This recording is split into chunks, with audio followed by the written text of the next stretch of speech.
हमारी कायनात, ये यूनिवर्स अनलिमिटेड स्टार सिस्टम से मिलकर बना है और ऐसे ही एक स्टार सिस्टम का नाम सोलर सिस्टम रखा गया है क्योंकि उस सिस्टम के स्टार का नाम है सन, यानी हमारा अपना सन। साइंस की ज़ुबान में उसे सोलर कहते हैं और ऐसे हमारा स्टार सिस्टम सोलर सिस्टम कहलाता है।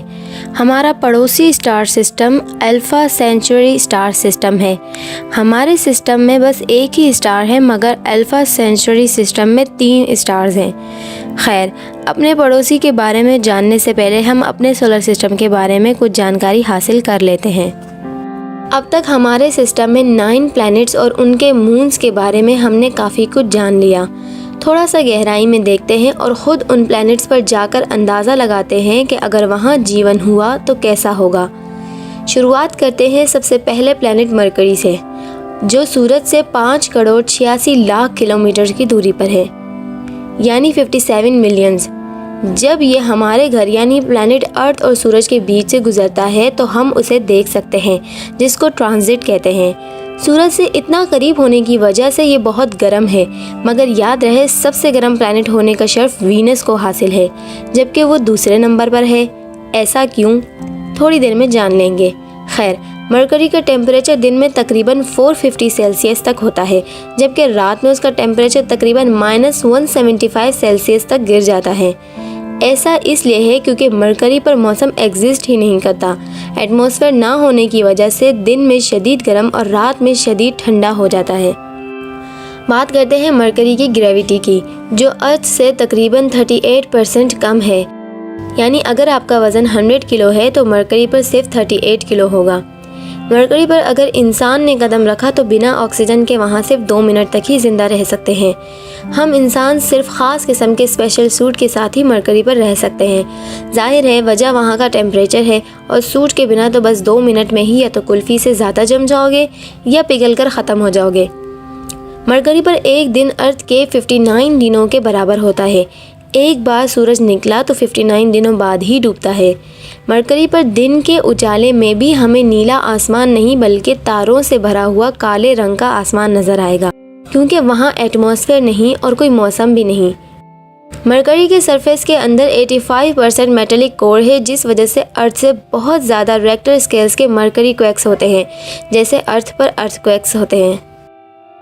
चलिए अब आपको वीनस की सैर कराते हैं, जो अर्थ से 10 करोड़ 80 लाख किलोमीटर की दूरी पर है, यानी 108 मिलियंस। सूरज के सबसे करीब होने की वजह से मरकरी और वीनस दोनों के कोई भी मून नहीं है। अगर सबसे एडवांस टेक्नोलॉजी वाला स्पेस क्राफ्ट लेकर हम निकलेंगे तो तकरीबन 100 दिन में हम वीनस पर पहुंच जाएंगे। वीनस की ग्रेविटी इतनी कम है कि अगर आप 100 किलो के हैं तो वीनस पर 91 किलो तक के हो जाएंगे। वीनस के एनवायरनमेंट में कोई भी इंसान सिर्फ 1 सेकंड भी मुश्किल से जिंदा रह सकता है। शायद वो भी मैंने ज़्यादा कह दिया। क्यों? क्योंकि अर्थ के समंदर के मैरियाना ट्रेंच के प्रेशर से भी कहीं ज़्यादा प्रेशर आपको वीनस पर मिलेगा। तो सवाल ही पैदा नहीं होता कि आप वीनस पर 0.001 सेकंड भी खड़े रह सको। वीनस को द प्लैनेट ऑफ वोल्केनो का लेबल लगा दो तो गलत नहीं होगा। वीनस पर हमें हल्के पीले रंग का आसमान देखने को मिलेगा, क्योंकि वीनस का एटमॉस्फेयर सल्फ्यूरिक एसिड के बादलों की मोटी मोटी लेयर से ढका हुआ है और यही वजह है कि मरकरी से भी ज़्यादा गर्म टेम्परेचर वीनस का है। यहाँ चाहे दिन हो या रात हर वक्त 465 सेल्सियस टेम्परेचर होता है, जो यकीनन पूरे सोलर सिस्टम का सबसे गर्म प्लैनेट होने का एजाज़ वीनस को देता है। यहाँ 96.5% कार्बन डाइऑक्साइड है। वीनस के इस घने एटमॉस्फेयर की वजह से आप सिर्फ सूरज की रोशनी देख सकते हैं, मगर सूरज आपको नजर ही नहीं आएगा। जी हाँ, इतना घना पीले रंग का एटमॉस्फेयर है। वीनस का एक दिन उसके अपने 1 साल से भी ज़्यादा बड़ा होता है, क्योंकि अपने ऑर्बिट का एक चक्कर पूरा करने में वीनस को 243 दिन लगते हैं, जबकि सूरज का ऑर्बिट कंप्लीट करने में वीनस को सिर्फ 225 दिन लगते हैं। सबसे लंबे दिन वाला प्लैनेट होने का एजाज़ भी वीनस के नाम जाता है। और एक सबसे ख़ास बात, वीनस और यूरेनस के अलावा सभी प्लैनेट्स अपने ऑर्बिट पर काउंटर क्लॉकवाइज घूमते हैं, जबकि वीनस और यूरेनस ऐसे प्लैनेट्स हैं जो बाकी प्लैनेट्स के बिल्कुल उल्टी सिमत में घूमते हैं।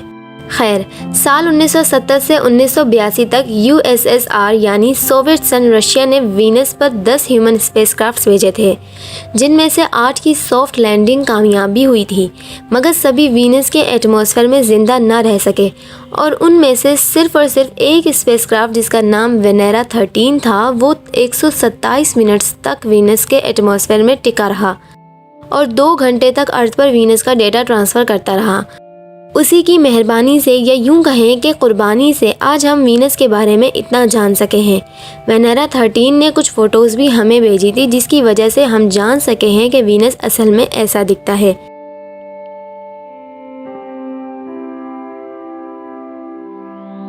वीनस का नाम मोहब्बत, हुस्न और अफेक्शन की एक रोमन देवी के नाम पर वीनस रखा गया है। और अब अगली वीडियो में मार्स पर जाने के लिए तैयार रहें।